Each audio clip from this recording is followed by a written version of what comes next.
17 minutos y con el casi diabólico y japonés ritmo de Tenbi, alzamos de nuevo el vuelo de la nave radiofónica.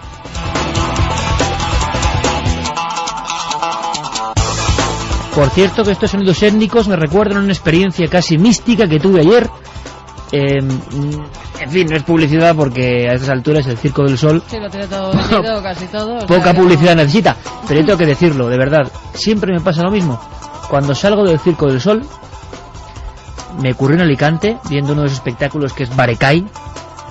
Me siento tan pequeño y digo, todo lo que hago yo es una porquería.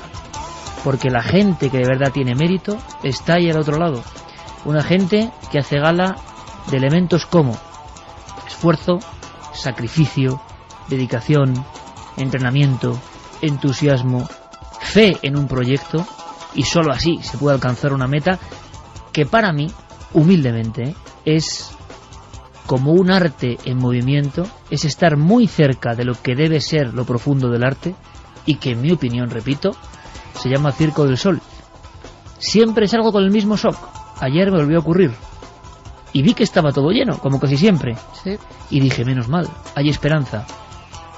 Me parecía que esa gente, esas chicas que parecen casi ángeles del Renacimiento, esos hombres que parecen colosos, esos cómicos que son capaces de, en este mundo tridimensional y de internet, hacernos reír todavía con cosas que podían ser las mismas hace 2 siglos, con lo básico, cuando hay arte auténtico. Bueno, pues todo eso me pareció como tan a la contra de lo que nos alimenta hoy en día, por ejemplo en la televisión y en tantos medios. El Circo del Sol me pareció tan a la contra de todo lo que son los valores de hoy, que menos mal que hay esperanza. Me quito el sombrero, me siento muy disminuido cuando salgo de ver a esta gente, pero oye, de verdad, qué alegría.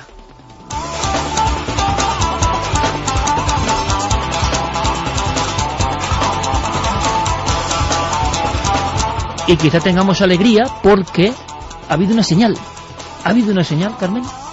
Pues sí, eso dicen las últimas noticias, que un radiotelescopio chino ha recibido una señal extraterrestre. Un observatorio de China que ha anunciado el seguimiento de un satélite oscuro, lo ponen entre comillas, en órbita alrededor de Saturno, que transmite el código genético universal.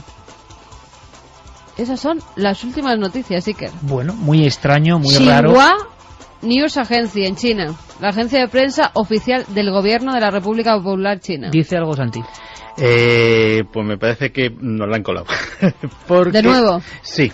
Bien. Porque eso me llamó a mí la atención hace unos días y resultó ser, parece ser, una broma del April Fool's Day, del Día de los Inocentes británico. Que, o sea, mi gozo en un pozo. De nuevo nada, no hay señales. La colocaron en diversos medios de comunicación y pues fue simplemente una broma de ese Día de los Inocentes que salió en varios medios. Pues llega ahora mismo por, digamos, teletipo en internet, señal en China, ¿sí? Se sigue distribuyendo sí, y sí. Parece que es una realidad. Y en fin, ya sabemos... Y además, ¿sabéis por qué hemos acudido a la noticia? Para ver si verdaderamente era una noticia de agencias, si verdaderamente estaba. Porque nos han preguntado a través de las vías de contacto tanto por esa noticia que la hemos buscado. Y en todas la dan como buena. Podemos decir, bueno, no, ahora ya habrá algunas que digan que es un fraude, ¿no? Sí, bueno, en cuanto lo hayan oído. En España todavía no, ¿eh? O sea, el radiotelescopio que al parecer recibe una señal, que no, y menos con el código genético, ¿no? En fin, cosas que pasan, que están ahora mismo de actualidad. ¿Será también mentira o será verdad lo que ha ocurrido con los expedientes del FBI? El FBI ha sacado un material que alguno ya era conocido, otros documentos parece que traen historias alucinantes. ¿Os acordáis de la siguiente imagen? Os lo voy a contar. Es un extraño ser corriendo por un camino.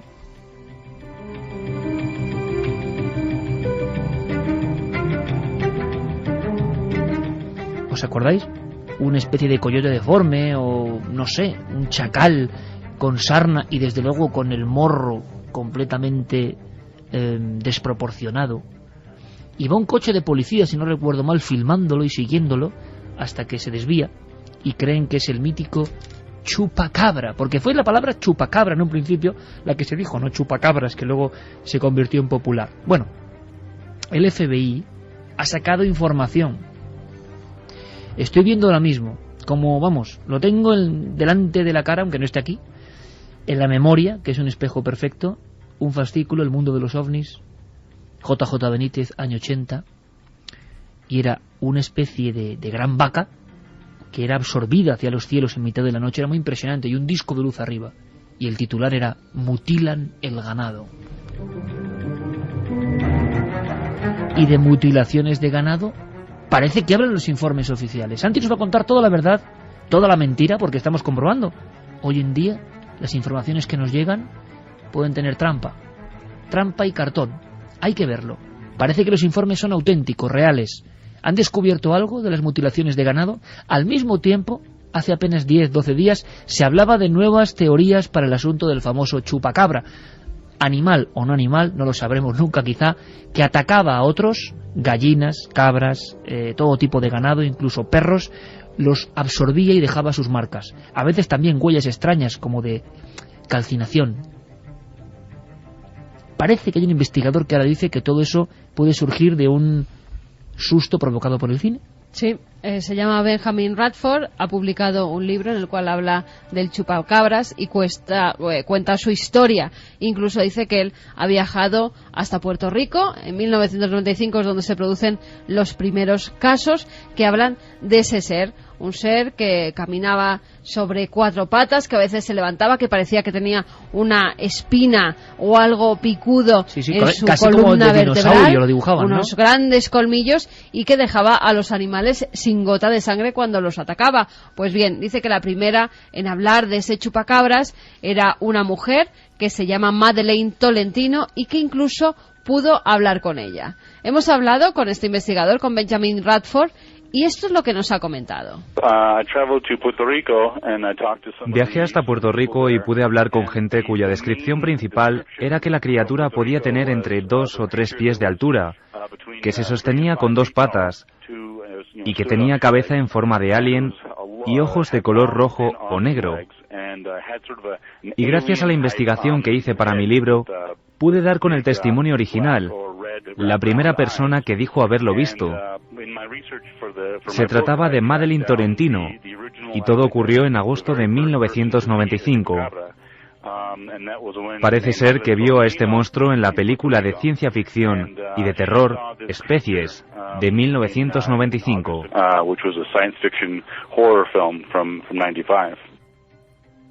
Está escondiendo algo en su interior.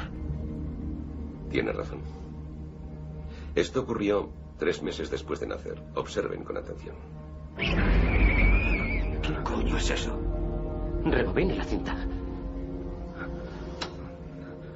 Fíjense en sus pupilas. Se mueven muy deprisa. Está soñando. Pesadillas. Sufre horribles pesadillas. Sufre una especie de ansiedad.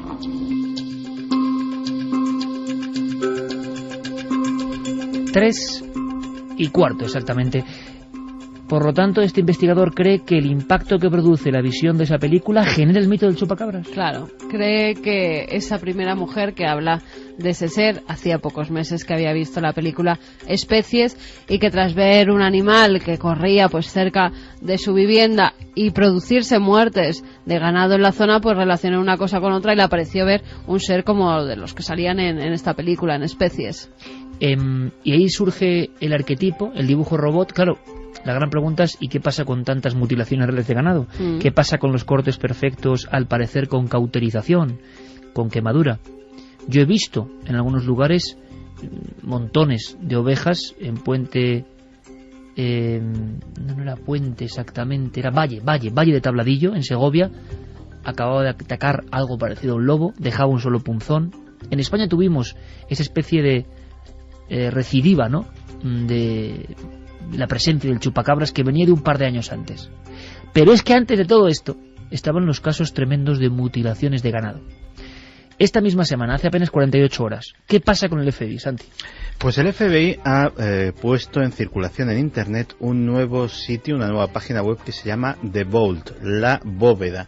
Allí reúnen lo que podríamos denominar los auténticos expedientes X del FBI, información que mucha de ella es recientemente desclasificada, otra llevaba desclasificada mucho tiempo, pero está ahí aglutinada más de 2.000 documentos, y con la promesa de que habrá nuevas incorporaciones en el futuro. y que tiene una característica absolutamente valiosa para el investigador, que es que por primera vez muchos de estos documentos pues son algunos manuscritos, otros tienen acotaciones al margen.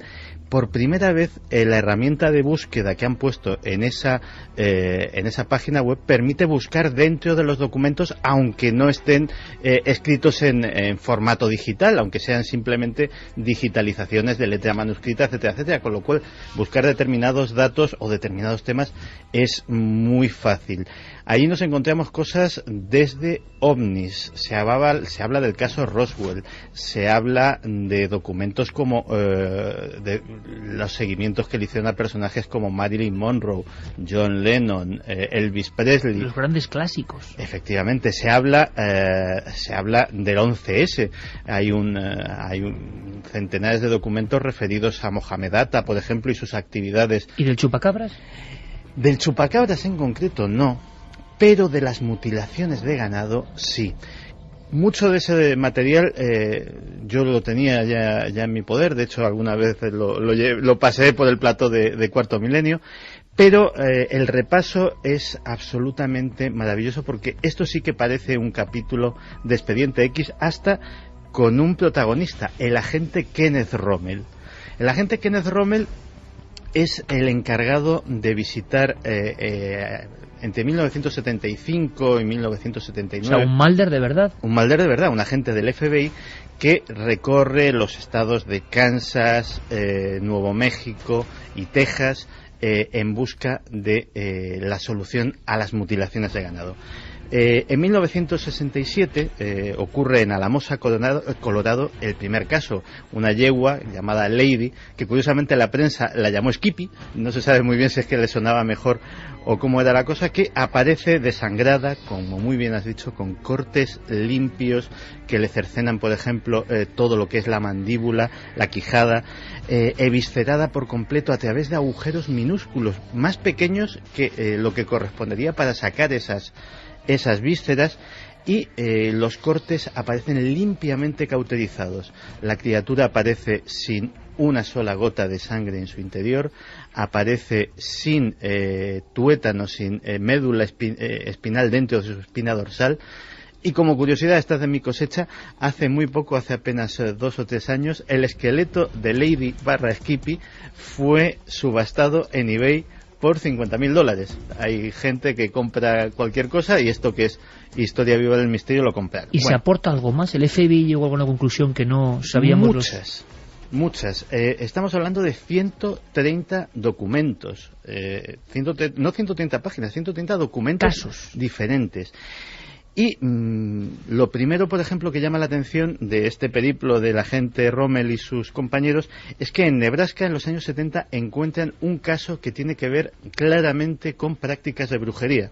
Es decir, la vaca, en este caso, estaba con características muy similares a las de otros animales, pero metida en un círculo ritual, con velas, con todo este tipo de cosas, y esa es una primera línea de investigación. Por ejemplo, sabemos que lo que más llama la atención a los agentes del FBI es que en muchos de estos casos, no en este en concreto, este es un caso puntual, ojo, pero en los otros les llama mucho la atención que desaparezcan órganos muy puntuales, órganos sexuales, orejas, ojos, pero automáticamente descartan el tema de carroñeros y predadores, porque hay cosas que parecen muy limpias. Por ejemplo, los corazones muchas veces han desaparecido, pero el pericardio está ahí, como si algo hubiese extraído el corazón, respetando esa membrana. Y pone Santiago, al contarlo ahora, con su mano el aspecto de una garra, ¿no? Una garra que se ha metido en el animal y ha sacado algo.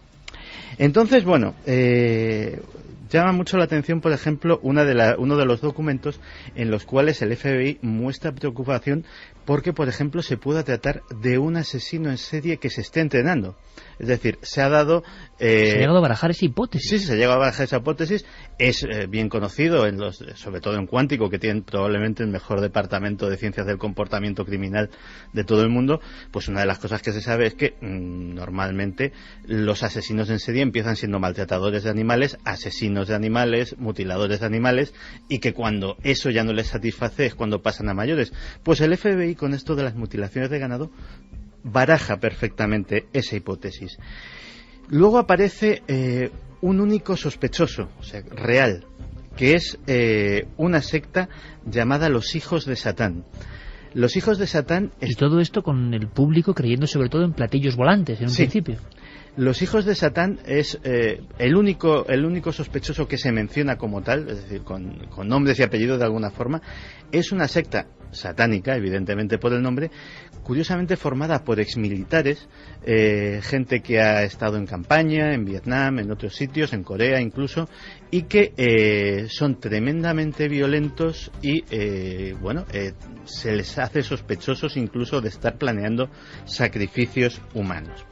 Otro informe de estos 130... Sería a la sombra del chupacabras o de las mutilaciones de ganado, todo lo que se escondía misterioso de verdad. Sí. Hay otro documento que es bastante curioso, que es el informe de un veterinario que habla de la posibilidad de que se trate de experimentos. Porque en una de las necropsias que se hace a tejido de estos animales, encuentra bacterias que son únicas y exclusivas del organismo de las aves. Es decir, estamos hablando de mamíferos que están contaminados con bacterias aviares. Estamos viendo a personas de laboratorio haciendo extraños injertos y cosas y experimentando en mitad de la noche en un campo de Estados Unidos.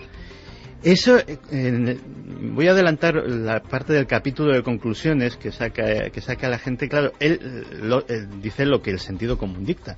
Él dice, si alguien, sea una corporación privada o sea una agencia gubernamental, está realizando en secretos experimentos sobre el ganado, ¿por qué no tiene su propia granja y hace los experimentos sin causar alarma social? Efectivamente, de lo cual saca la conclusión de que esto se hace con la intención de causar esa alarma social. Es decir, si el experimento es de algún tipo, entre otras cosas es sociológico, porque lógicamente quieren esta publicidad.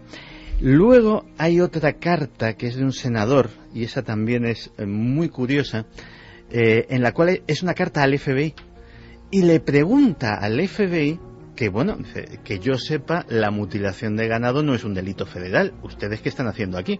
Porque lógicamente eso le correspondería más al sheriff de cada pueblo y tal. Y él se extraña. La contestación del FBI viene a ser que ellos detrás de esto ven la posibilidad de que haya algún tipo de crimen organizado, de organización criminal, sea esas sectas satánicas que dijéramos o cualquier otra cosa, y que por ese indicio es lo que les justifica a ellos a tomar cartas en ese asunto. Pero el senador ya aparece como escamado con la historia. Y posiblemente el más alucinante de todos los documentos es el que hace referencia al análisis de una sustancia fluorescente, de unos copos que aparecen sobre los cuerpos de varias de estas criaturas sacrificadas, ¿no? Y curiosamente llama la atención porque hay dos resultados y los dos son absolutamente contrapuestos. El resultado 1 dice que se trata de pintura acrílica fluorescente, ¿vale? Hay un segundo resultado de otro análisis que nadie sabe exactamente si se hizo para contrastar el primero o si el primero es una forma de, era más público que este segundo, que podía haber sido más secreto, en el cual se dice que la sustancia es desconocida.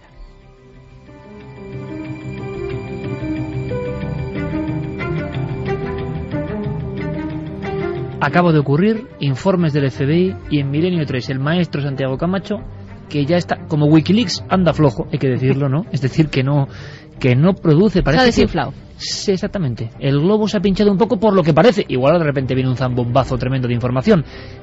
Pero de repente el FBI, en esta guerra por mostrar cosas, alucinante, nos deja estas perlas increíbles que solo Santi puede comentar como él sabe. ¿Qué es la sustancia fluorescente? Todo eso hay que verlo, Santi. Habrá que trasladarlo a imágenes y verlo cuanto antes y ver de nuevo los cortes, qué pasó. Las hipótesis son increíbles. Sectas, experimentos, lo que todos barruntábamos, brujería, y también esa posibilidad extraña, ¿no? Y luego están los avistamientos de ovnis en muchos de estos lugares. Y coincidentes con las mutilaciones. Y de los célebres helicópteros negros, helicópteros sin ningún tipo de señal ni de matrícula, cosa que es ilegal en cualquier país, incluido Estados Unidos, y que nadie sabe a quién pertenece.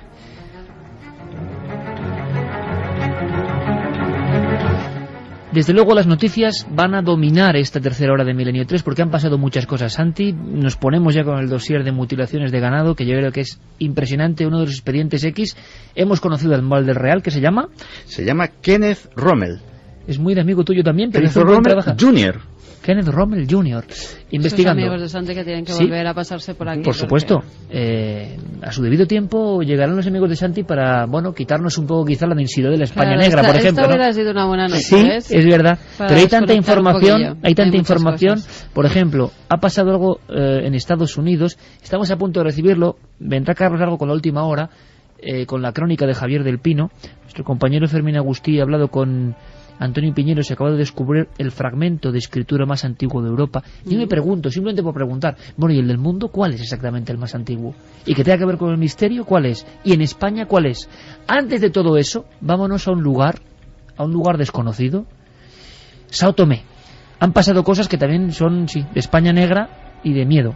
Sao Tomé y Príncipe, una localidad africana, Iker, que está viviendo en una de sus escuelas, en la escuela Guadalupe, pues unos fenómenos muy extraños. Son ya más de 80 niños los que entran en una serie de trance donde adquieren una fuerza sobrenatural, muchos de ellos al mismo tiempo.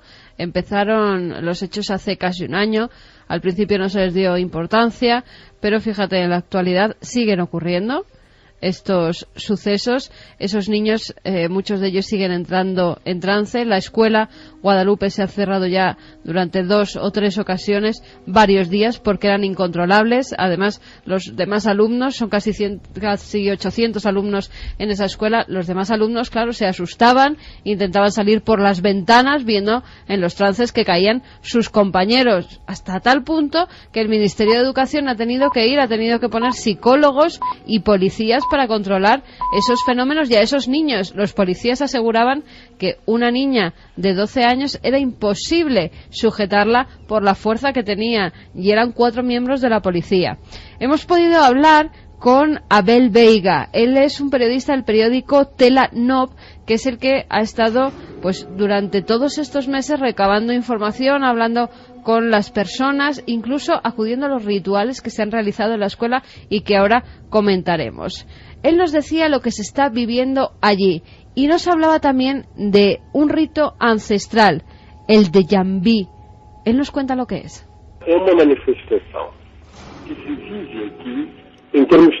Es una manifestación que se vive aquí en términos tradicionales. En este tipo de ritual se expresan los espíritus y es lo que se conoce por jambís.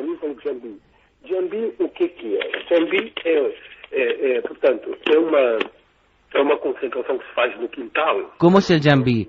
Es una concentración que se hace en un patio donde se pone una hoguera grande en el centro del mismo y alrededor de este fuego los participantes bailan la puita, que es un ritual importado, traído por los antiguos esclavos de Angola para trabajar en los campos de café y cacao en tiempos coloniales, y fueron ellos los que trajeron la puita.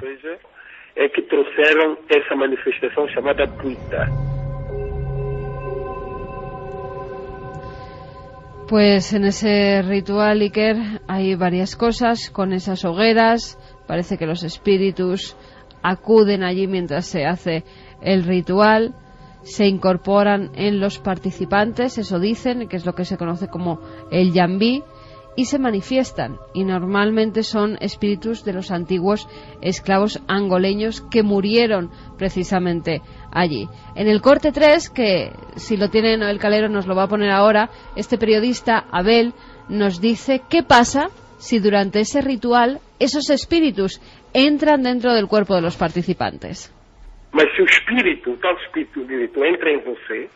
Si el espíritu entra en ti, pasas a hablar la lengua de él, como parece ocurrir entre los alumnos. Empiezas a hacer cosas inauditas. Por ejemplo, beber 2 botellas de aguardiente de caña de azúcar, fumar 2 cajetillas de cigarrillos, comer fuego, brasas ardientes que están en el centro de la puita, se las meten en la boca, se las tragan, bailan sobre el fuego. Cuando el espíritu sale del cuerpo de la persona, ella se desploma, como si hubiera muerto, y al cabo de un rato retoma conciencia propia.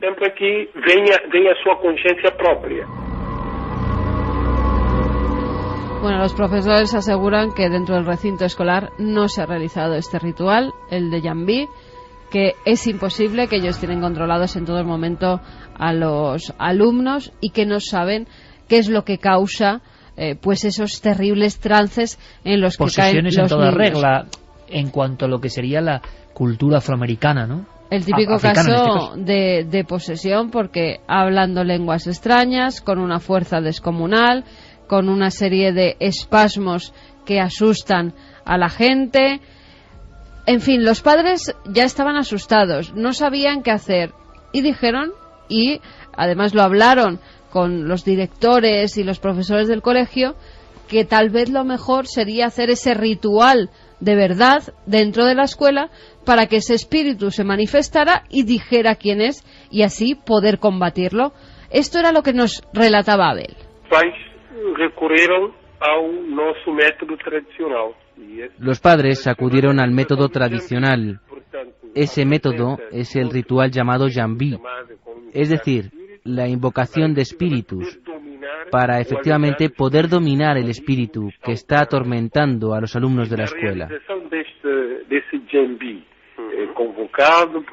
Para ello se convocó a un curandero o hechicero tradicional, pero esa persona falleció durante el ritual. Na realização do Jambi acabou por falecer, acabou por morrer no acto cuando trepó también. Poseído por un espíritu, trepó por un poste de energía eléctrica situado en la misma escuela y allí arriba, en trance, murió electrocutado. Su cuerpo se desplomó y se reventó en el centro del patio de la misma escuela donde hacían el Jambi. Caiu, estatelou-se sem vida no centro do Jambi.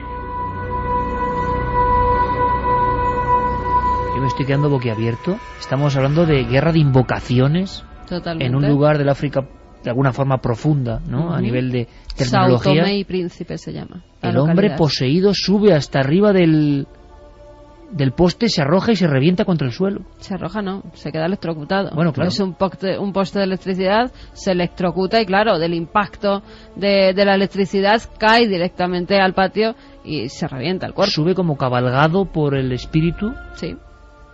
Sube como poseído por un espíritu, porque sabía, todo el mundo lo sabe, que era un poste de electricidad es que te quedas pegado. Y él, al parecer, pues ese espíritu maligno se mete en él y le hace subir a ese poste para luego caer. Queremos saber más. Ya tantos los hechos que ocurren allí, no solamente los niños, sino esta muerte, que los padres, los directores de la escuela y los propios niños deciden recorrer 12 kilómetros en una manifestación hasta las puertas del Ministerio de Cultura para pedir que por favor construyan otro colegio porque es que no pueden acudir a las clases. Recordemos que en estos sitios la economía pues no es mucha, las autoridades aseguran que no pueden hacer nada, tan solo llevar a policías a que controlen lo que puedan allí a los niños y una serie de psicólogos, pero los hechos se siguen produciendo y hoy en día hay varias hipótesis de por qué se producen. Vamos a ver, la Iglesia Evangélica considera que es el diablo, pero hay un ingeniero, Luis Teixeira, que dice que puede ser por alteraciones geomagnéticas. Pero hay algo más. ¿Qué había debajo de ese colegio? Que es la principal hipótesis. ¿Han excavado debajo de la escuela? ¿Han encontrado algo? Abel nos lo comentaba. De todos modos, después de Jambi, los alumnos pasaron a disfrutar de 1 o 2 semanas de cierta tranquilidad, puesto que los niños ya no eran poseídos por los espíritus, podían estudiar normalmente. pero al cabo de un tiempo vuelven a suceder los fenómenos de trance. Ellos mismos, los jóvenes, asustados con esta situación, convocaron una manifestación y salieron caminando de la escuela Guadalupe hacia la capital, São Tomé, a unos 12 kilómetros de distancia.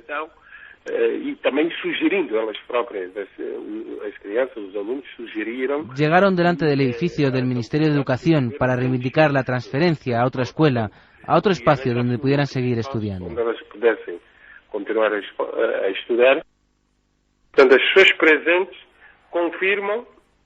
Los presentes confirman que el hechicero levantó una calavera. Retiró una calavera que estaba enterrada en el patio del colegio. Pero en el ámbito religioso, el obispo de São Tomé, que es católico, no cree en lo sucedido y dice que el cráneo no estaba allí anteriormente, que había sido enterrado adrede por el hechicero y su equipo para impresionar a los presentes.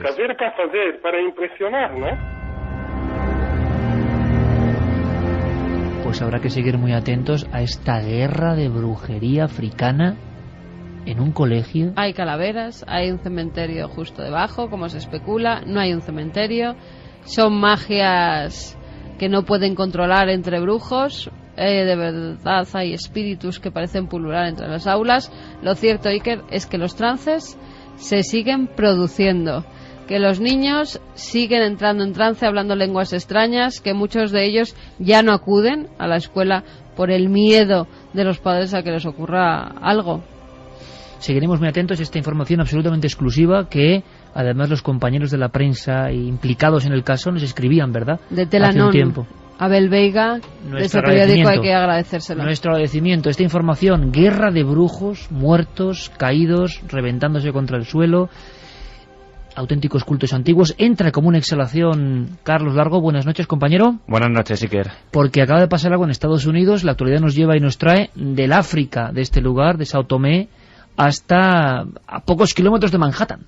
Pues sí, a tan solo 70 kilómetros de Manhattan, esta misma semana han aparecido 3 cadáveres, 3 cuerpos de 3 mujeres. Se han identificado como 3 prostitutas.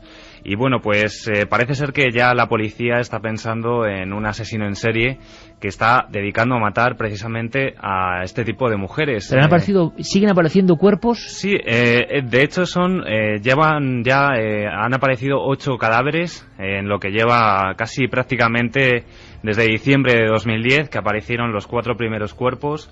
Luego, poco tiempo después, apareció un cuerpo más y esta semana, como decíamos, 3 cadáveres. Todo se lleva desarrollando, fíjate qué curiosidad, tras la desaparición de una chica de 24 años en mayo de 2010, una prostituta también, curiosamente, de la misma página web que el resto de mujeres que han aparecido. Todo a través de la misma página web de citas que se llama Craigslist y que desaparece justamente cuando queda con un cliente. Y bueno, pues se empieza a seguir la pista de esta chica y no aparece por ningún lado. Se está investigando por varias zonas de playa de este área de Long Island, cerca de Manhattan, y no aparece ningún rastro de esta chica. Sin embargo, sí que han aparecido estos 8 cadáveres, como decíamos, 3 cadáveres en esta última semana. Y bueno, pues se empieza a pensar incluso que puede estar relacionado con un asesino en serie que conoce muy bien las técnicas de búsqueda de la policía, porque se dice que incluso el sospechoso puede tener un perfil vinculado a la policía seguridad o fuerzas de la ley. ¿Tenemos la crónica de Javier del Pino con toda la información? Sí, vamos a dar paso a nuestro compañero. La playa está a 75 kilómetros del bullicio de Manhattan. Es un lugar remoto, con casas aisladas y una carretera de acceso por la que solo pasan los propietarios. Ahora, un tramo largo de varios kilómetros está plagado de policías, acompañados de perros especializados en la localización de cadáveres. Es una zona muy complicada, dice el jefe de la policía. Es muy fácil que se te escape algo y queremos rastrearlo todo antes de que la primavera llene todo de matojos y de arbustos. Si hay más cuerpos, queremos encontrarlos. Todo empezó el pasado diciembre, cuando los restos de 4 mujeres aparecieron en Gilgo Beach, la playa Gilgo. Su descubrimiento no fue casual. Tras la desaparición de Shannon Gilbert, de 24 años, del vecino estado de Nueva Jersey, la policía comenzó a rastrear esta zona de Long Island, donde se vio a Gilbert por última vez en mayo de 2010. 6 meses más tarde, en ese mes de diciembre, los perros encontraron 4 cuerpos. Ninguno de los cadáveres resultó ser el de Gilbert, que continúa desaparecida. Hace unos días, un 5º cuerpo aparecía en Oak Beach, a menos de 2 kilómetros de donde aparecieron los primeros, y esta misma semana se descubrían otros 3 cadáveres escondidos entre los matojos al norte de la carretera Ocean Parkway, que recorre la zona. La policía, que ha rastreado la zona varias veces, ha anunciado que entre los cadáveres sigue sin estar el de Gilbert. La policía sabe que estamos hablando de un asesino en serie. Todas las víctimas son mujeres, todas eran prostitutas, todas anunciaban sus servicios en Craigslist, un foro de oferta por Internet. En varias ocasiones, el asesino ha llamado a las familias de las mujeres a las que ha matado usando el teléfono móvil de las víctimas. En las llamadas insultaba a las víctimas por dedicarse a la prostitución. Dicen los familiares que sonaba como alguien aparentemente dedicado a erradicar la prostitución por la vía del asesinato, como decía este criminólogo. No es solo que exista un patrón de comportamiento, existe un ritual, y el ritual incluye matar a mujeres jóvenes. Los investigadores creen que el asesino conoce perfectamente las técnicas de la policía, ha hecho todas las llamadas de teléfono desde lugares multitudinarios para nunca ser reconocido ni localizado. En las últimas horas se ha sabido que hay un sospechoso al que la policía sigue de cerca, y ha trascendido también la sospecha de que el asesino pueda ser uno de ellos, un agente de policía.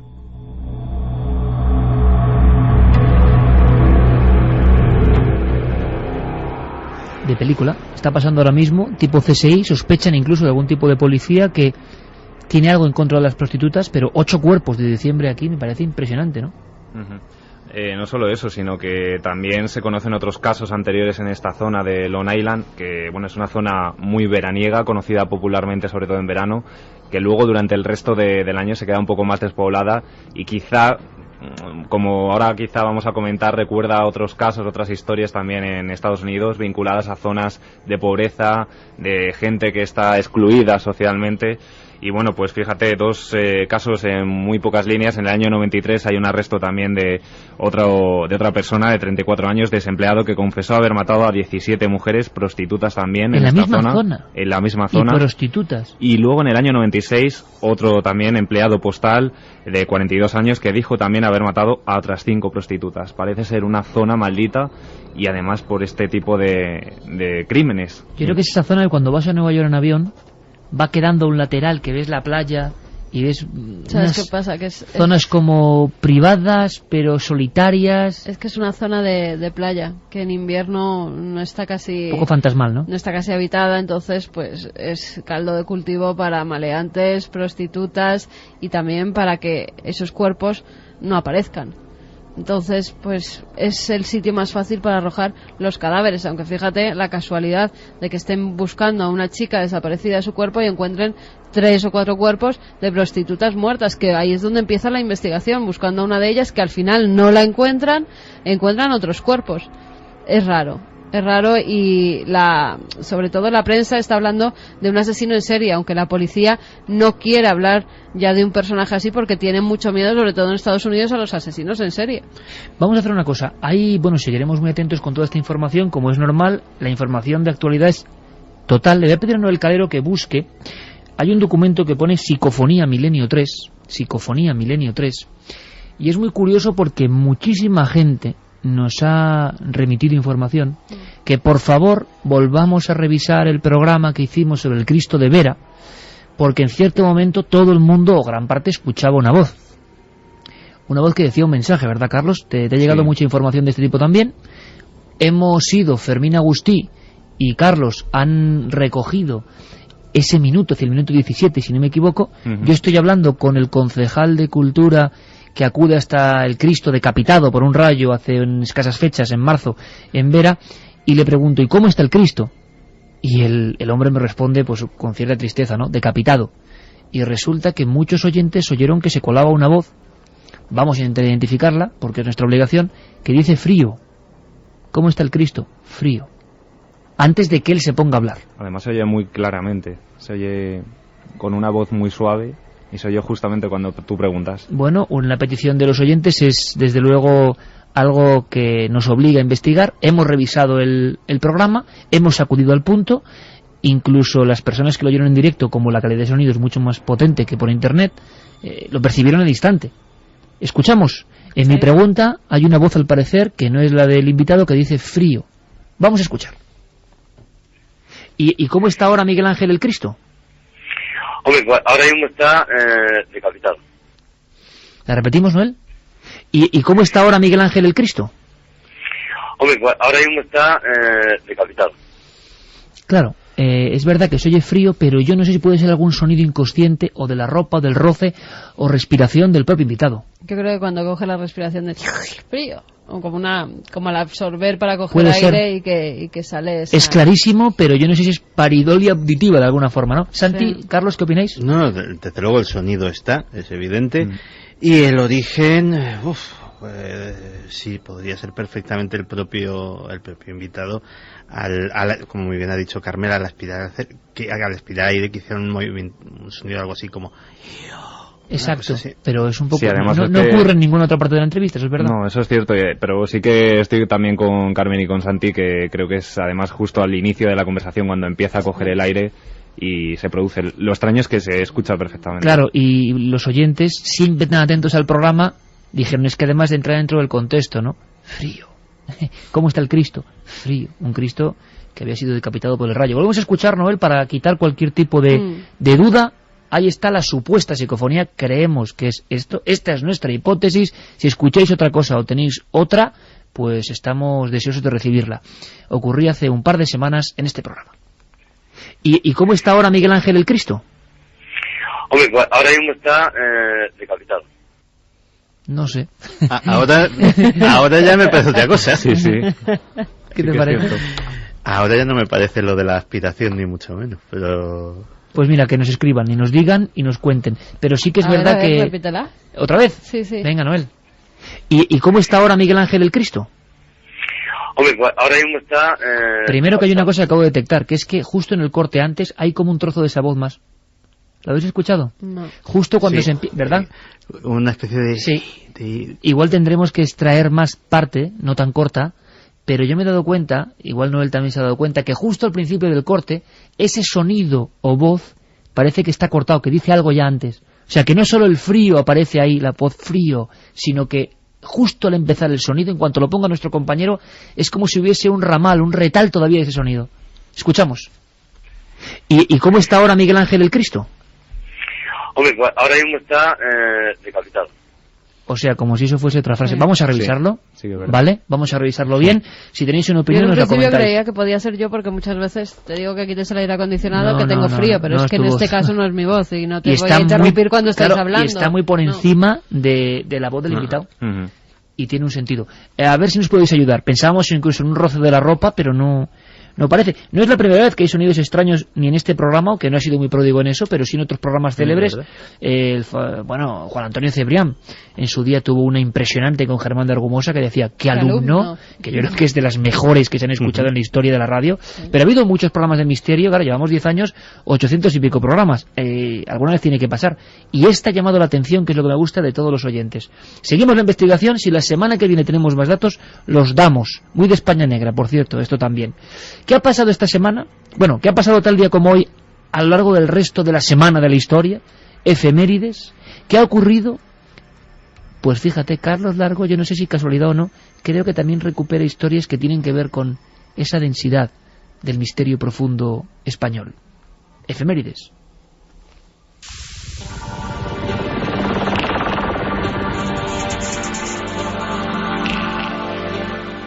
...10 de abril de 1912... el Titanic, uno de los barcos de pasajeros más lujosos de la época, inicia su viaje hacia Nueva York. Pocos días después, se produce su fatal desenlace. El revestimiento de acero de casi 14 centímetros de grosor del Titanic y sus 3 millones de roblones no eran su única defensa. 4 de sus 16 compartimentos podían llenarse de agua simultáneamente, sin que el barco se hundiera. Pero está claro que esa noche algo falló. 10 de abril de 1953. Se estrena en Estados Unidos uno de los clásicos del terror, Los crímenes del Museo de Cera. ¿Va a empezar de nuevo, quizá? Con la ayuda de mis alumnos, sí, señor. Estoy volviendo a construir mi exposición desde el principio. Ahora voy a darle al público lo que le gusta. Emociones, truculencia, horrores. Así todo el mundo cuando salga de aquí irá a contarle a sus amigos lo maravilloso que es morirse de miedo. 10 de abril de 1979. Tiene lugar el trágico accidente del río Órbigo con un balance de 49 muertos, la mayor parte de ellos niños que pertenecían al Colegio Vistalegre de Vigo.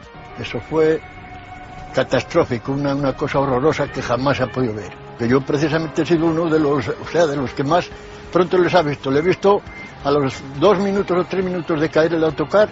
Sentí vocear unos gritos, hay una señora que pedía auxilio y mi hijo y yo que estábamos trabajando en la construcción nos hemos tirado del andamio rápidamente y unos por un lado y otros por el otro, ya todo el pueblo se movilizó. Eso fue de pánico, hay que estar ahí solo para saberlo. 10 de abril de 1980, un ovni esférico aparece en los cielos de Perú. El protagonista de su encuentro es el comandante de las Fuerzas Aéreas, Óscar Alfonso Santamaría. Y no era pues, un objeto conocido, autorizado por nosotros, y el comando de la unidad dio la orden, ¿no? Que salga un avión y lo destruya antes de que se acerquen, como si fuera, lo tomamos como un elemento de espionaje, ya que estaba en zona prohibida y sin permiso de la gente de la base. Así que procedí a despegar cuando recibí la orden y inmediatamente, como estaba cerca, tomé puntería y le disparé una ráfaga larga de 64 buses de 30 milímetros esperando ver de que esto se destruya. Pero para sorpresa mía fue de que el objeto seguía intacto después de haber sobrepasado toda la ráfaga y más bien inmediatamente empezó un ascenso y un alejamiento de la base.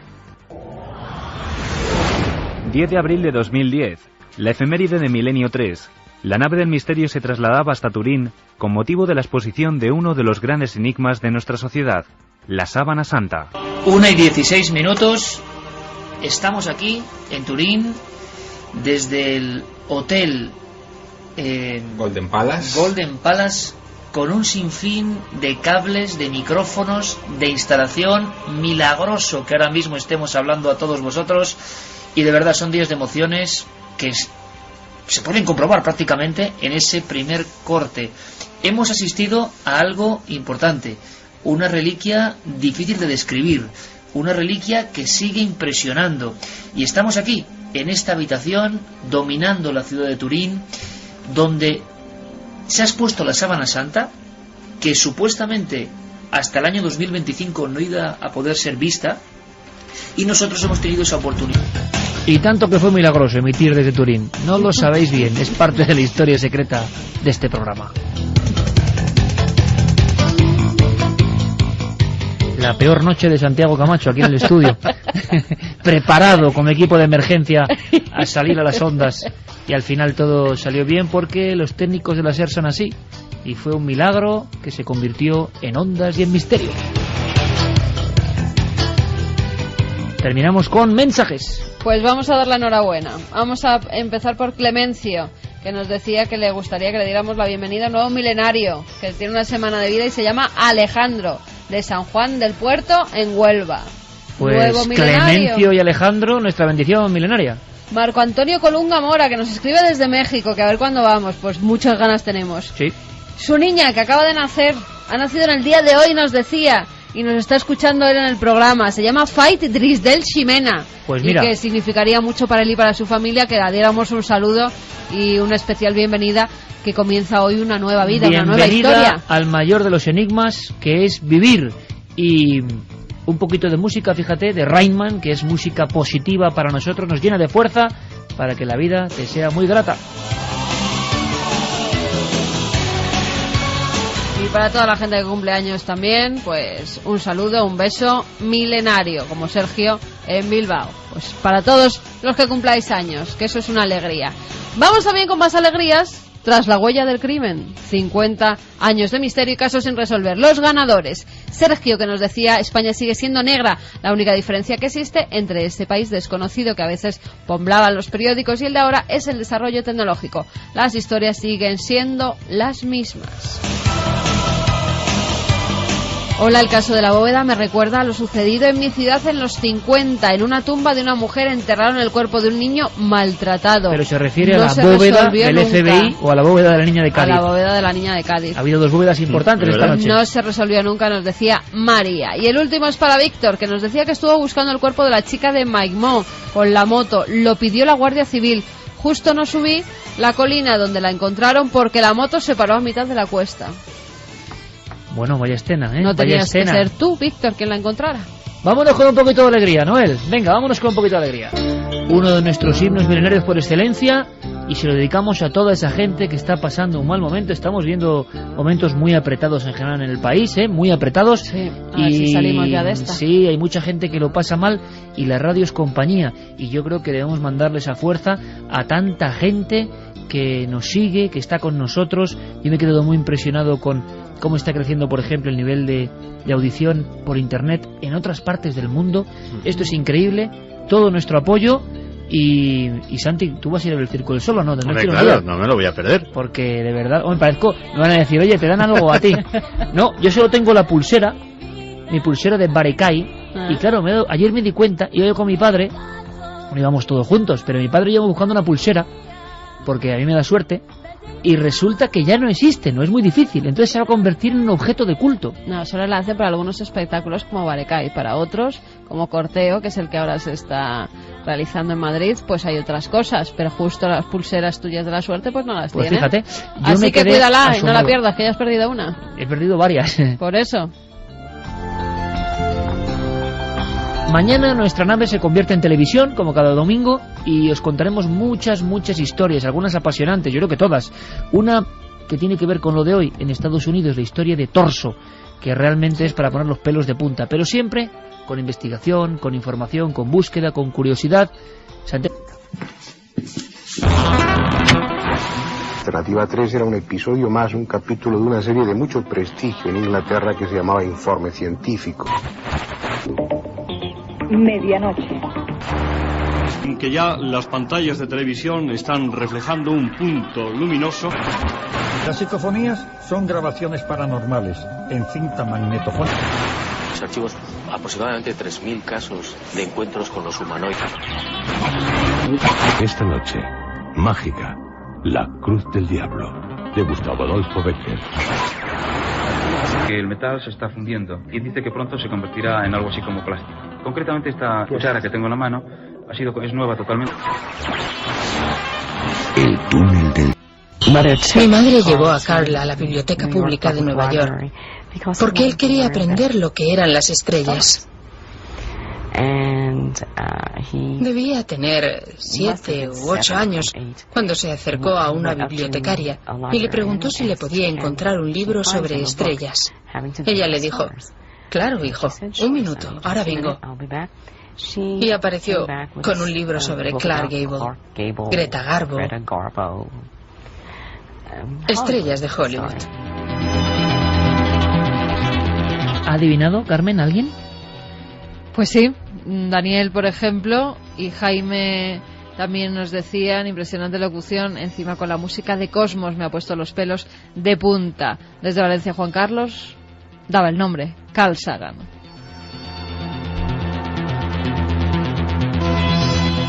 Alpha de Vangelis, músicas que sonaban en aquel inicio de los 80 y la voz increíble de ese locutor, que era la voz en España de Sagan. Por cierto que luego se han hecho reposiciones de alguna forma o en DVD de esta serie y sin esa voz ya no es lo mismo, ¿verdad, Diego Marañón?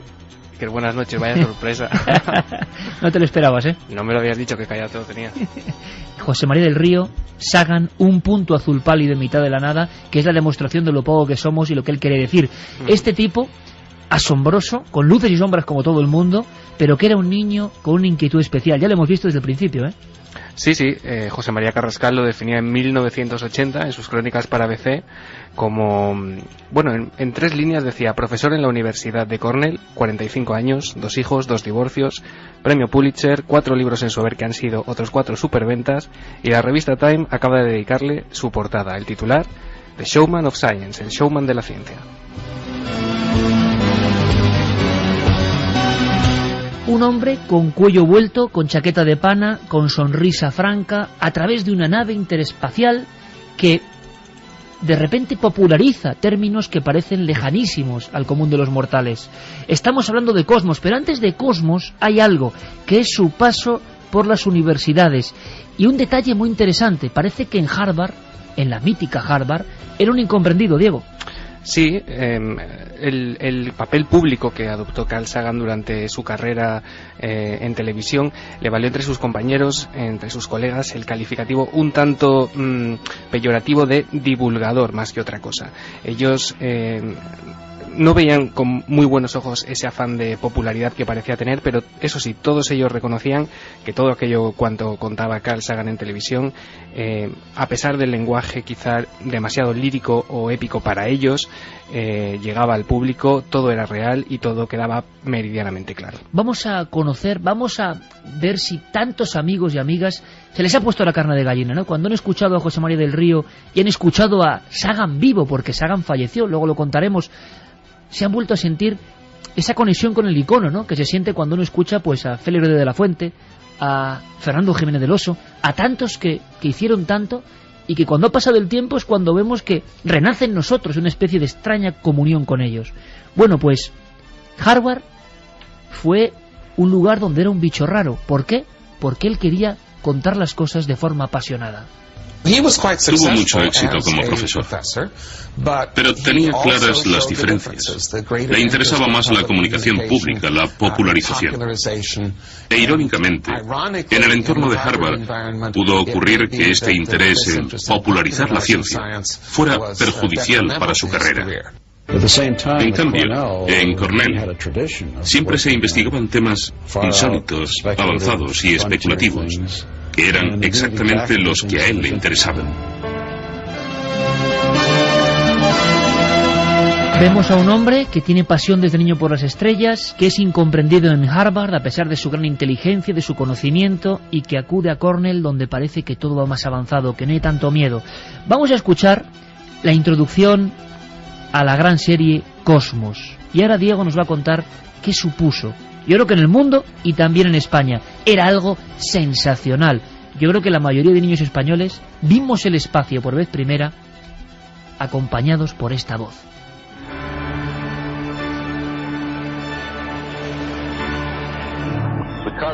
El cosmos está constituido por todo lo que es, lo que ha sido o lo que será. La contemplación del cosmos nos perturba.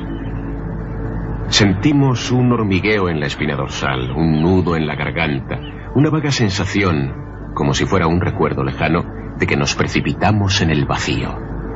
Sabemos que nos estamos acercando al mayor de los misterios. El tamaño y la edad del cosmos están más allá del entendimiento humano. Perdido en alguna parte entre la inmensidad y la eternidad se encuentra nuestro... Y una cosa clarísima y flagrante, era un poeta de la comunicación, no era un texto cualquiera, era algo que iba al centro de las emociones y del corazón de millones de personas. Estas palabras, fundidas con la inmensidad del espacio, le hacían sentirse a uno muy pequeño, ¿verdad, Diego? Exactamente. Esos eran los primeros minutos de la serie Cosmos, del primer capítulo.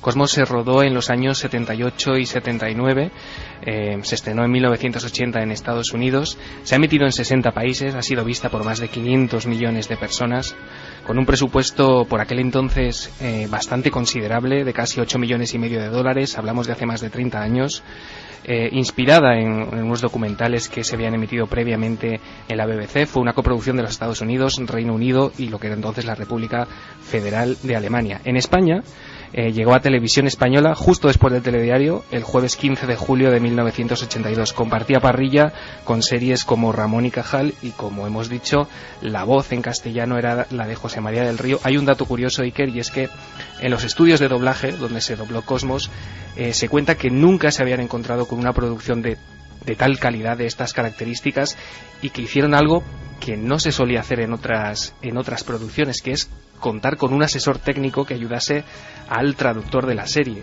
El mejor que dieron fue un sacerdote jesuita, por cierto. Y con Cosmos aventuras, y no dejaron, por ejemplo, los misterios o los ovnis de lado, y vamos a hablar ahora de eso, pero quizá la aventura más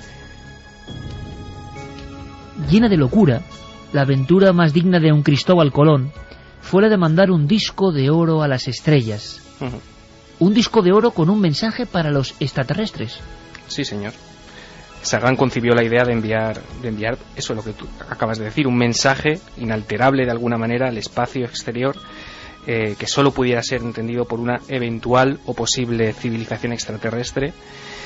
Lo hizo en una placa de oro, en primer lugar, que se colocó en la sonda Pioneer, y posteriormente en un par de discos de oro que diseñó él mismo y su tercera mujer, también co-guionista de Cosmos, por cierto, que se insertaron en las sondas Voyager. Todo esto lo contaba en la serie. Tal vez en el futuro esas naves sean interceptadas por seres de una civilización extraterrestre. Aunque una máquina por sí sola no puede decir mucho de sus fabricantes. De manera que cada una lleva un disco de oro con las ondas cerebrales de una mujer de la Tierra y una antología musical de nuestro planeta, incluyendo saludos en 60 idiomas y sonidos de ballenas. En la funda del disco están las instrucciones para escuchar los sonidos y ver las fotos adjuntas que forman el álbum familiar de un mundo lejano.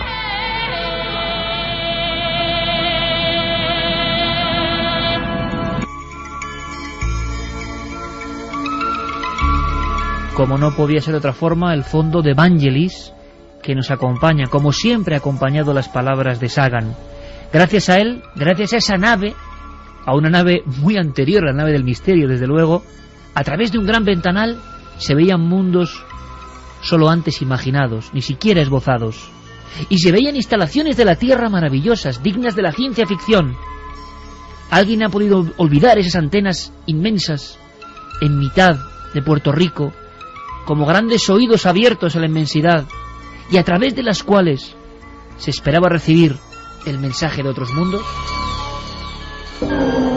Este es el telescopio de radio radar más grande del planeta Tierra, el observatorio Arecibo. Está situado en un apartado valle de la isla de Puerto Rico. Envía y recibe señales de radio. Es tan grande y potente que podría comunicarse con un radiotelescopio idéntico que estuviera a 15.000 años luz, a mitad de camino del centro de la galaxia de la Vía Láctea.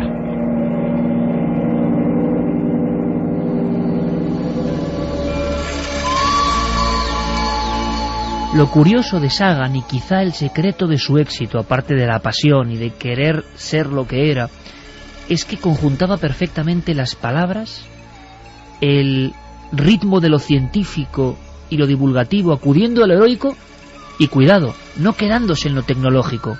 Diego, Carl Sagan nos enseñó sitios que luego hemos reconocido, por ejemplo, con superproducciones como Ágora, la Biblioteca de Alejandría.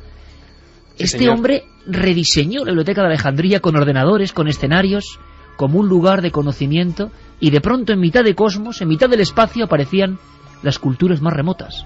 Sí, señor. El propio Amenábar reconocía, ¿no?, la influencia de Cosmos en digamos, en la concepción de los escenarios que pudimos ver en Ágora. Tuvo cierta polémica la inclusión de este episodio en el primer capítulo de Cosmos, porque bueno, su visión de la Biblioteca de Alejandría fue un tanto criticada por algunos historiadores que no compartían de todo lo que Sagan contaba en ese capítulo. La verdad es que, como dices, los efectos especiales de la serie eran impresionantes, pocas veces vistos antes. Se incluían en la versión original un total de 70 secuencias que incluían efectos ópticos, y bueno, para que te hagas una idea, los encargados de llevar a cabo estos efectos especiales eran, entre otros, estaba Robert Ballack, que fue ganador de un Oscar por La Guerra de las Galaxias. Él trabajó en Cosmos. O sea, que era una serie que estaba dispuesta para que todo el mundo, en su hogar, en frente de la televisión, se quedase pensando en la idea abrumadora, ¿no?, y cósmica del espacio interestelar. ¿Cómo veía Carl Sagan? Él en mitad, es un episodio impresionante. Ahora se puede volver a revisar todo esto en internet. Y yo os pido, y pido a los amigos que nos escuchen, por favor, os lo voy a preguntar luego a vosotros, el recuerdo, ¿no?, el flashazo de esta gran serie que de repente nos ponía los ojos en lo sideral. ¿Cómo veía Carl Sagan la Biblioteca de Alejandría? Pues no podía ser de otra forma, de una manera épica, heroica. Y yo ahora, sinceramente, reescuchando las palabras, veo tal poesía en cada frase que me empequeñezco y me sorprende. Carl Sagan, Biblioteca de Alejandría. Si pudiera regresar en el tiempo, este es el lugar que yo visitaría. La Biblioteca de Alejandría en su apogeo, hace 2000 años. Aquí, realmente, comenzó la aventura intelectual que nos ha conducido al espacio. Fue el primer verdadero instituto de investigación del mundo. ¿Y qué es lo que estudiaban? Estudiaban todo, el cosmos entero. Cosmos es una palabra griega que significa orden del universo. Y ahí teníamos al señor Carl Sagan, que también se ocupó, cómo no, de un tema que era vital, de suma importancia en aquella época, principios de los 80, final de los 70, los ovnis en Cosmos, Diego. Sí, porque Sagan estaba convencido de la existencia de vida extraterrestre. No así de la visita de platillos volantes o naves extraterrestres, pero sí de esa existencia de vida extraterrestre a la que él contribuyó a buscar, ¿no? Como dijimos antes, logró que las sondas Pioneer llevasen hacia Júpiter una placa con un mensaje de amistad interplanetaria.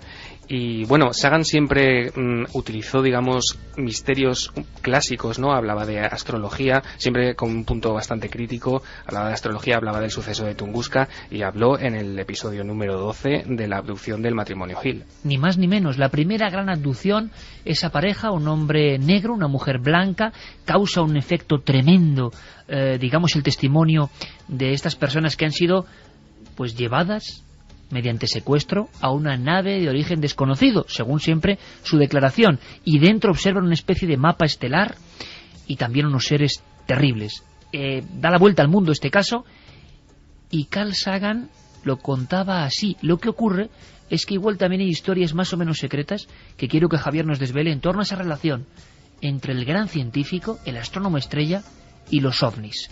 Así hablaba de la gran abducción estadounidense. Esta es la historia que contaron Betty y Barney Hill. Prácticamente todos los científicos que han estudiado el caso se muestran escépticos. Pero los defensores de los ovnis creen que el caso Hill es un ejemplo clásico de un encuentro en la tercera fase. ¿Por qué? ¿Qué tiene de especial? El mismo psiquiatra de los Hill describió su historia como una especie de sueño. No hay pruebas que lo demuestren. El argumento del mapa estelar no tiene valor. Y sin embargo, este es uno de los casos mejor atestiguados de encuentros con ovnis. Las declaraciones extraordinarias no están respaldadas por pruebas extraordinarias. Javier, compañero, ¿hay algo que tengamos que saber de la tramoya de este gran divulgador y su relación un poco espinosa con el asunto ovni?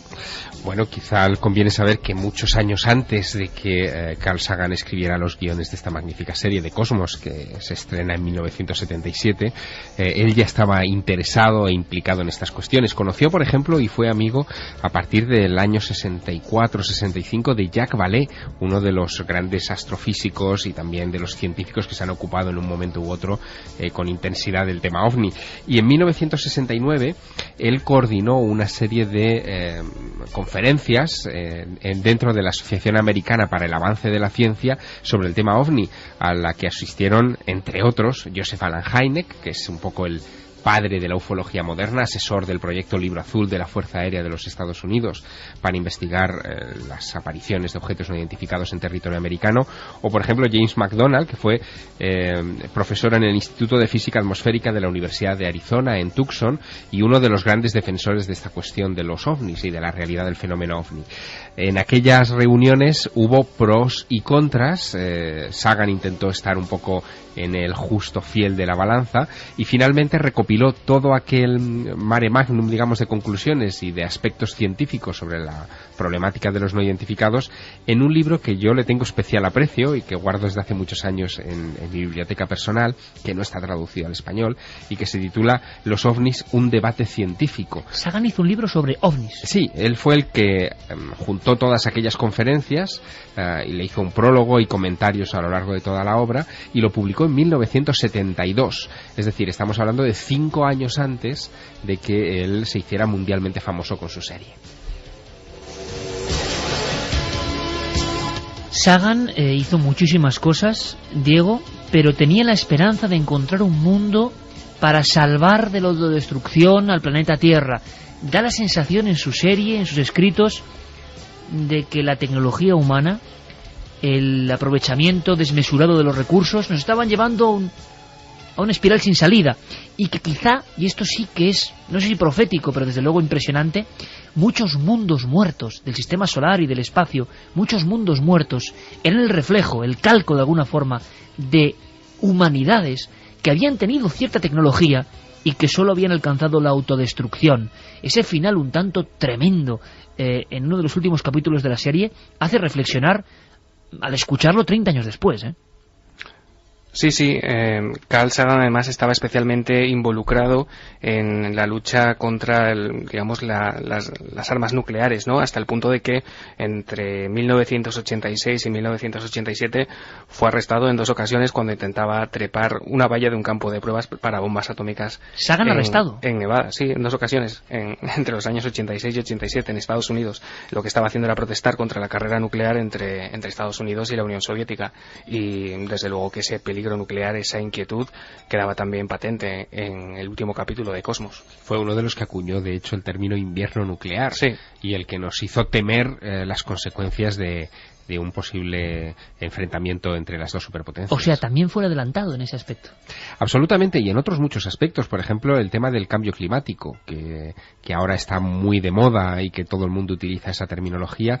Él llegó a esa conclusión estudiando otros planetas del sistema solar, especialmente Venus. Él hizo varios estudios sobre la atmósfera de Venus, sobre el calentamiento de la atmósfera de Venus, y extrapoló sus conclusiones a qué podría suceder si la contaminación, el dióxido de carbono pudiera hacer más opaca nuestra atmósfera y crear un cambio climático. Imaginaos mundos como Marte, imágenes de Marte, planetas que parece que han hervido de alguna forma, que no hay atisbo de vida aparente, que grandes temperaturas han arrasado cualquier recuerdo de eso que es la vitalidad de un organismo.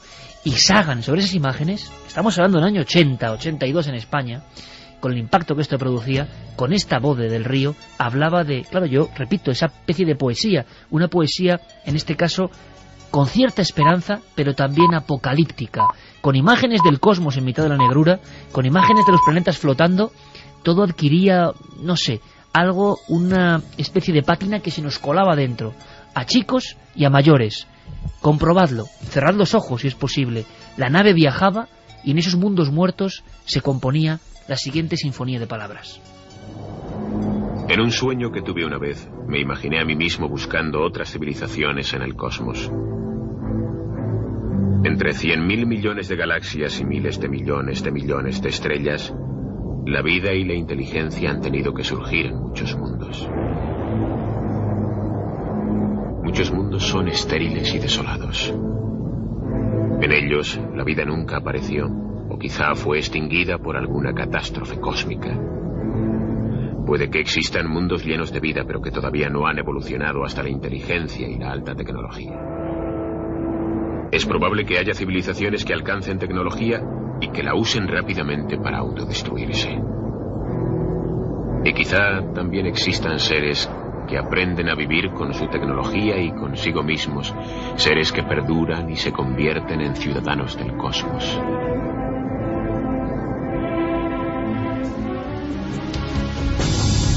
Esa frase, ese término, ciudadanos del cosmos, personas que eran capaces de convivir con la tecnología, la ciencia, el conocimiento y no acabar con su propia estirpe. Estamos hablando de una serie que sale a la luz pública internacional en plena Guerra Fría, queriendo demostrar, como decía antes el monólogo que hemos regrabado de alguna forma, a todo el mundo que éramos muy pequeños para andar enfrascados en batallas, una simple mota de polvo suspendida por un rayo de sol.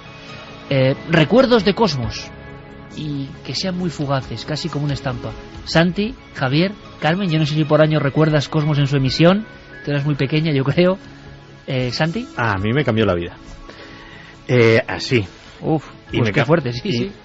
Y me cambió la vida, fíjate, un capítulo. El poder de una serie de televisión, también es bonito verlo, ¿eh? El capítulo 9, fíjate, en el que se describe el ciclo de vida de una estrella. Y yo no fui la misma persona antes y después, porque se me metieron en el ADN dos ideas que me han acompañado siempre y que han determinado mucho de lo espiritual, digámoslo así en mí. Una, que todo lo que somos viene del Sol. la vida, la energía. Curiosamente, de todo lo que se mueve en el planeta, la energía nuclear es lo único que no procede del Sol, es la única excepción. Y la otra, que todo lo que vemos, todo lo que conocemos, da igual lo permanente que nos parezca, las pirámides, este estudio, el planeta mismo, desaparecerá algún día y no quedará ni rastro de que existió. Eso te hace ver las cosas de otra manera y a mí me cambió la vida. Escuchando a Sagan en estos minutos de radio, yo me hago una pregunta que seguro que muchos de los oyentes de Milenio 3 también se estarán formulando. Cuando se emitía la serie de Carl Sagan Cosmos, había también otras ventanas donde aprendíamos muchas cosas. Estamos hablando de Ramón Sánchez Ocaña, Más vale prevenir, por ejemplo. Mítico. Claro, o estamos hablando de Más allá, de Fernando Jiménez del Oso, o La puerta del misterio. ¿Qué hemos hecho con nuestra televisión? Suena un tanto apocalíptico, como sonaban las palabras de Sagan. ¿Tú no recuerdas casi ni en retazos, Carmen, las imágenes de la nave y cuando yo me empeño en lo del cuello vuelto y la chaqueta de pana? Bueno, tú en el Cuarto Milenio además hiciste un homenaje a Carl Sagan en alguno de los programas. Volveré. Yo recuerdo un capítulo que era con una tarta de manzana. Sí, señor. Sí, señor. La tarta de manzana. Que además la iban haciendo poco a poco. No, la iban haciendo la tarta, iban metiéndola en el horno. Tenía algo que ver, lo recuerdo, pero algo que ver con las estrellas, cómo se iban formando, y a la vez hacía una comparativa con la tarta de manzana. Pero eso es lo que tenía Sagan, que por cierto yo lo repito, y me gusta esa sensación. Qué pequeño me siento, qué poco me siento, qué mediocre me siento cuando escucho a un tipo como Sagan, cuando veo un guión establecido como el de Sagan y veo tanta belleza en cada palabra. Bueno, nos queda mucho por aprender, desde luego, ¿no? Él tiene una colección de frases enormes que en fin, que son citas que se podrían utilizar para casi cualquier cosa, ¿no? Pero él decía, por ejemplo, a veces creo que hay vida en otros planetas y a veces creo que no. En cualquiera de los dos casos, la situación es asombrosa. Era un poco Einstein en cuanto a las frases, Sagan, tenía ese impacto, tenía esa fuerza, tenía, bueno, ese episodio de la tarta de manzana que yo me acuerdo muy bien, con Alfa de fondo sonando. Él hacía dos cosas que eran increíbles. Para explicar el tamaño de un átomo, cogía la tarta de manzana y decía, habría que partirlo 100 veces por sí misma. Tú decías, bueno, no es tan pequeño el átomo, por tanto, este pedazo de tarta 100 veces, no, por la mitad, por su mitad, por su mitad. Claro, al séptimo corte ya no había nada y había que seguir cortando hasta 100 veces. O luego cogía un folio, como este, lo ponía así delante de la cámara y decía, en el canto de este folio hay 100.000 átomos en línea. Y claro, te explicaba unas cosas que solo una mente absolutamente prodigiosa podía hacer. ¿Qué fue de Sagan? ¿Cuándo nos dejó, Diego? Pues nos dejó en 1996. Murió a los 62 años víctima de una neumonía que se complicó, una enfermedad que la arrastraba desde hacía unos años, que era la mielodisplasia, una anomalía en el desarrollo de las células sanguíneas, que bueno, en sus últimas entrevistas ya mostraba un aspecto, la verdad, bastante deteriorado.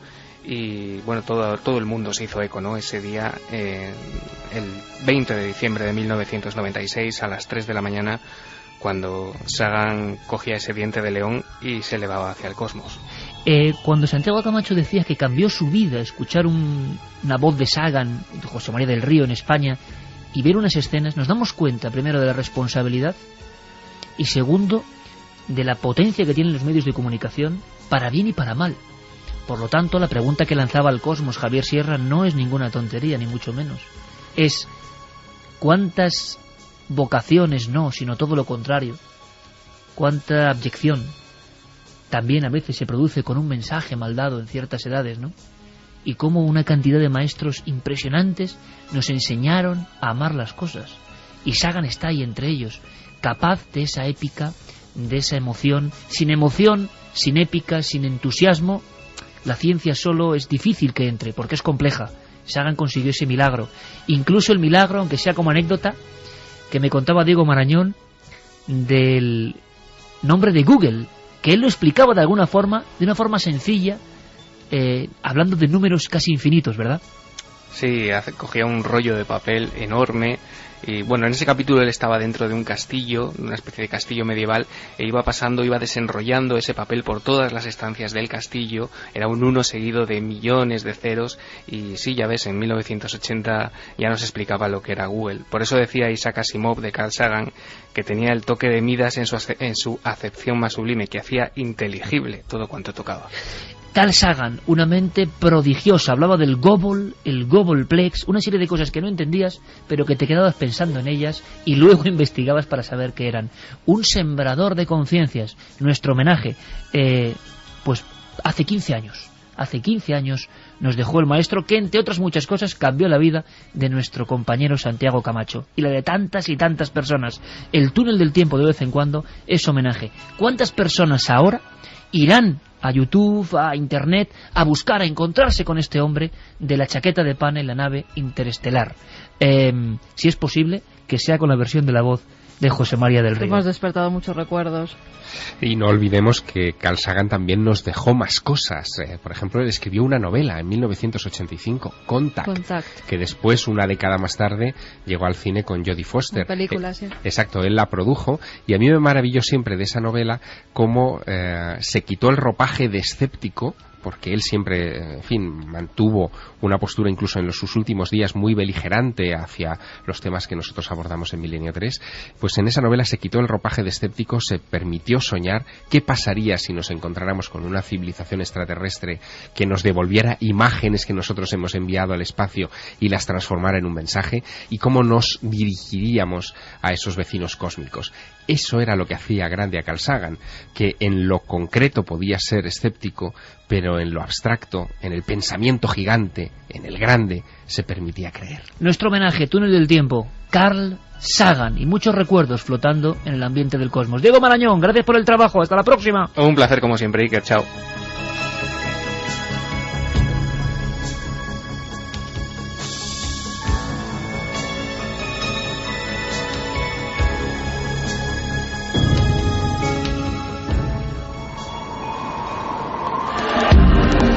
Nunca antes habías estado tan cerca de lo desconocido.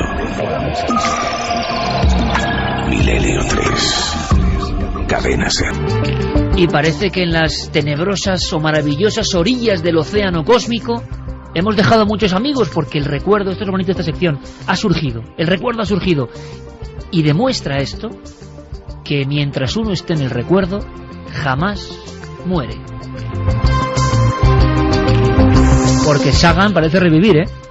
Pues parece que sí, que revive la mente de nuestros oyentes. Miguel desde Alicante nos decía, si queremos hacer una tarta de manzana desde la nada, antes tenemos que crear el universo. Quizás sea la mejor frase de Cosmos. Mira, también se acordaba del capítulo de la tarta. Buenas madrugadas, sería maravilloso que hubiera más personas como Sagan, capaz de hacernos ver nuestra inmensa pequeñez y poder albergar, y ahí se nos ha cortado el mensaje. Alberto nos decía, yo la vi en el instituto, en astronomía, muy buena, genial. La vida de Carl Sagan también para estudiar y comentar, seguro que tenía muchas cosas que contar. Javi decía hace 30 años, y no pierde vigencia lo que explica Carl Sagan, inolvidable con la voz de José María del Río. Hace poco pude coleccionar la serie con un periódico, saludos a todo el equipo milenario. Manuel dice, es maravilloso que recuerden Cosmos, magnífica serie, un recuerdo y un homenaje que se agradece. Saludos milenarios. Todos estos datos sobre la serie Cosmos están muy bien, pero la edición en DVD nos dice tiene cambiada la voz. Y es... Nos lo comentaba Germán desde no Las es Palmas. Cosmos, yo lo siento, pero no es Cosmos. Javier Almenar decía, yo tenía 13 años y me quedaba embobado viéndolo con ese fondo cósmico detrás. José Granado, escuchar de nuevo la voz de Carl Sagan me pone la piel de gallina. Yo era un adolescente cuando emitieron la serie y la veía con fascinación, escuchando las palabras mágicas de aquel hombre. Dani dice que él tenía 19 años y Carl Sagan ha sido uno de sus referentes. Desde que mi padre me mostró esta serie se despertó en mí la conciencia y la idea de lo que somos en verdad. Muchas gracias por hacerme recordarla.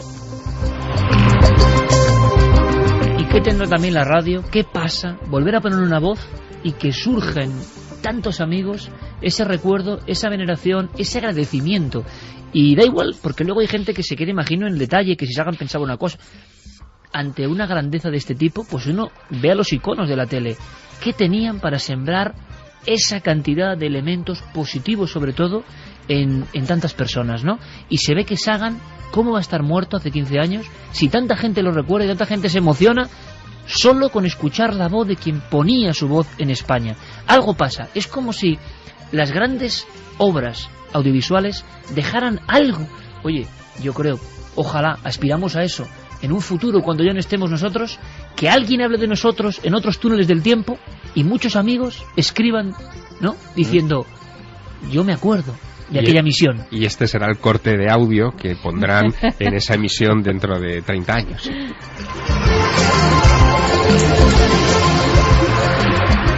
Yo creo que Sagan lo hacía con tanto entusiasmo, con tanta fe, con tanta vehemencia, como procuramos hacerlo aquí, mejor a veces, peor otras, pero con mucho entusiasmo, porque igual en nosotros radica, por lo menos en el subconsciente, de que hay algo de esa misión que hablaba Javier Sierra, algo por lo menos de utilizar los medios no para el lado oscuro, ¿no?, sino para motivar emociones. Y emociones vienen con la sección de nuestro compañero Santiago Camacho. Sonarán los acordes de la conspiración, Noel Calero, compañero, porque vamos a hablar de guerra. Esto es así, estamos viviéndolo ahora mismo. Guerra. Y detrás de la guerra, amigo Santi, mucha conspiración.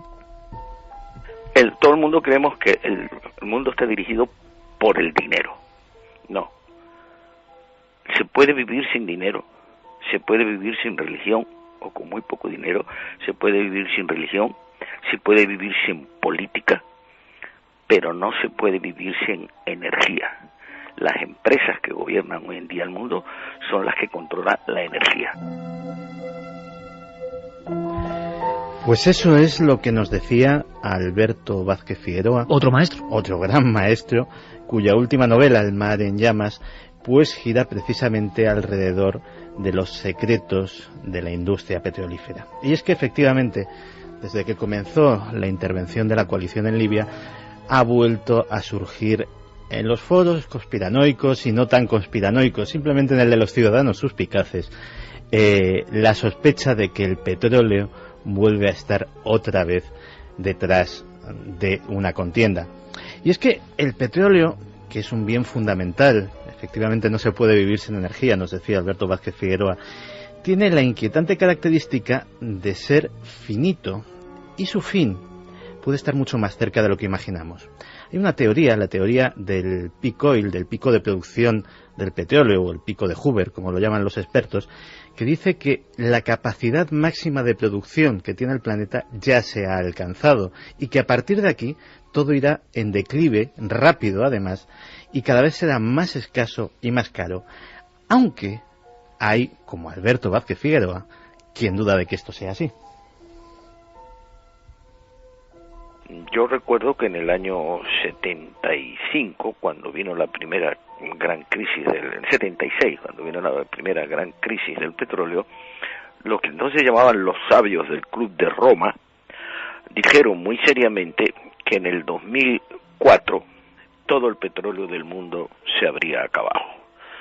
Yo entonces escribí un libro que se llama, una novela que se llama Marea Negra, es muy antigua, pero todavía se puede encontrar en algún sitio, donde dije que eso era una estupidez, que petróleo habría hasta el fin de los siglos y que todo se debía a una maniobra para encarecerlo.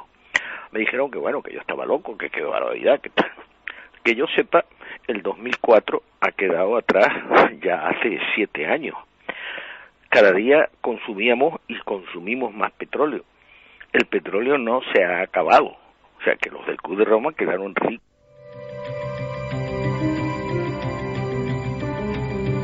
Pues sí, los del Club de Roma parece ser que quedaron en bastante mal lugar. Y es que la presunta escasez abriría la puerta a terrenos de explotación ahora vedados, como el petróleo de la Antártida, o incluso a la apertura de nuevas líneas de negocio, como los biocombustibles, que harían que esas compañías que ahora controlan toda la energía también controlasen los mercados de los alimentos, provocando especulación, hambrunas, ingeniería genética, intereses ocultos de todo tipo. Forma parte del ideario popular que la industria petrolífera conspira para eliminar energías alternativas, al lado de los famosos motores de agua, de la energía de punto cero, de la fusión fría, aunque la industria del petróleo abarca mucho más de lo que pensamos. Las empresas petrolíferas tienen intereses en casi todo lo que se refiere a energía, no solo en petróleo. Tienen en carbón, tienen en las nucleares, porque esas empresas están controladas o grandes partes de las acciones están compradas con los grandes fondos de inversión o los grandes inversores del mundo. Entonces, a veces ellos mismos se encuentran con problemas. Si compran por allí, se les sale más, se les fastidia el negocio por otro lado. Así pues, ya nos hemos hecho una idea de más o menos qué es el negocio del que estamos tratando. Ahora vamos a unirlo con la otra parte de la ecuación, la guerra. Desde tiempos muy remotos, cuando digo remotos puede ser la Segunda Guerra Mundial, el petróleo y la guerra han estado firmemente unidos.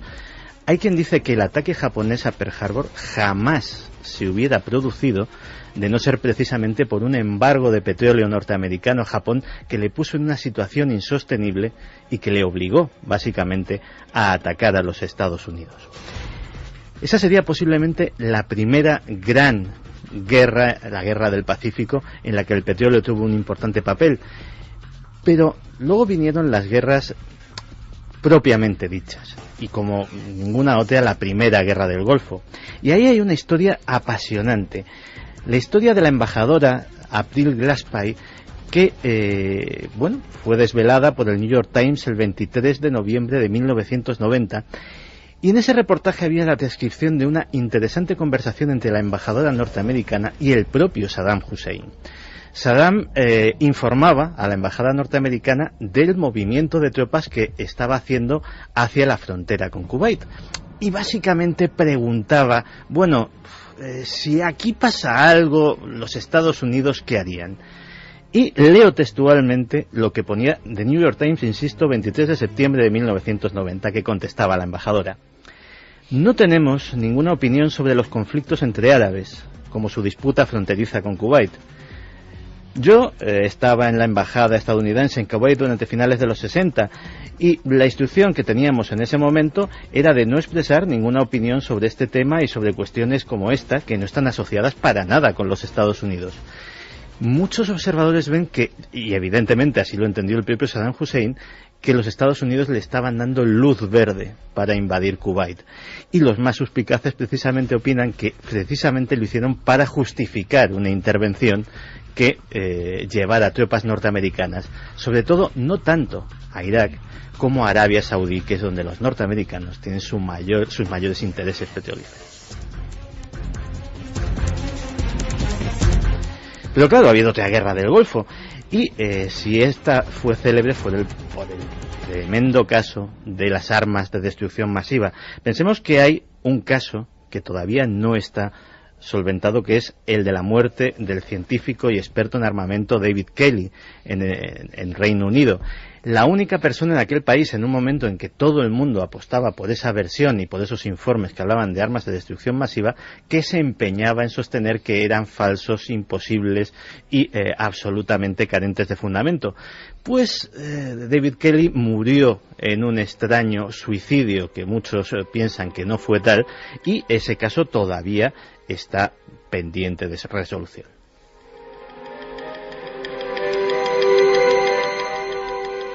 Y terminando el rápido repaso, llegamos a nuestros días y nos encontramos con esta serie de revueltas populares que está habiendo en diversos lugares del mundo árabe, y que muchos están asociando también a este tipo de manipulaciones. Y es que hace unos 10 días, Anonymous, la red de la que hablábamos hace unos programas, ha desvelado y colocado en sus sitios web la existencia de un proyecto del ejército norteamericano llamado Proyecto Metal Gear. El Proyecto Metal Gear sería una serie de redes informáticas, de programas muy sofisticados y de elementos para suplantar, analizar y modificar los perfiles de redes sociales. Básicamente lo que harían sería crear cientos de perfiles falsos que primero recabarían información, serían mantenidos artificialmente por el robot, que a su vez adquiriría diferentes personalidades y iría insertando estados de opinión para provocar revueltas o estados de opinión que se quisieran en determinados países, a la parte de recabar la información de cómo son, de todo básicamente lo que se comparte en esas redes. Hay quien precisamente está viendo que ese dominio tendría como justificación el llegar precisamente a Libia, eso sí, pasando antes por Egipto y por el control del canal de Suez.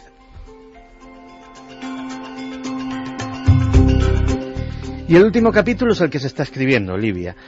Hay intereses obviamente europeos, buena parte del petróleo de la Unión Europea procede precisamente de Libia, pero digamos que los analistas más suspicaces no estarían tanto centrados en el petróleo como justificación para este reciente interés por derrocar a Gaddafi, reciente porque los mismos países que muchas veces han estado ahora mismo intentando derrocarle han sido fieles aliados en otras circunstancias, sino porque Gaddafi se habría convertido con el paso de los años en la fuerza económica y en uno de los poderes más enormes de toda África, un continente que básicamente está por explotar, no solamente a nivel petrolífero, sino a otros tipos de niveles, y en el que Gaddafi había invertido cantidades ingentes de dinero, por ejemplo, en cosas tan variopintas como desde hacer escuelas y crearse buena prensa en países muy deprimidos,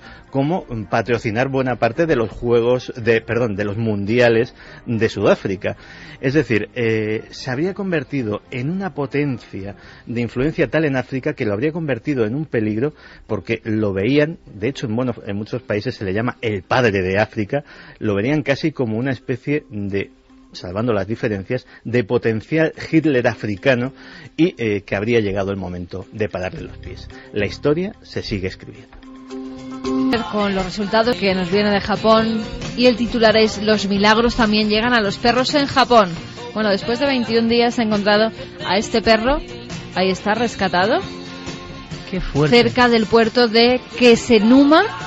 Estaba encima del techo de una casa, se ve que ha ido comiendo pues restos de lo que se ha ido encontrando, a 2 kilómetros del puerto más cercano, de lo que quedaba del puerto más cercano. Un helicóptero baja para rescatarlo, pero se asusta con el ruido, empieza a saltar de techo en techo de las casas, y al final tienen que ir a rescatarlo en un barco. Pero ahora está bien, lleva una placa de identificación, pero esa placa está sin nada, no tiene nombre, no tiene dirección. Ahora, bueno, está esperando que adopten a este perro milagroso. Milagro canino en mitad del desastre. Santi, mañana te veas minuto a minuto.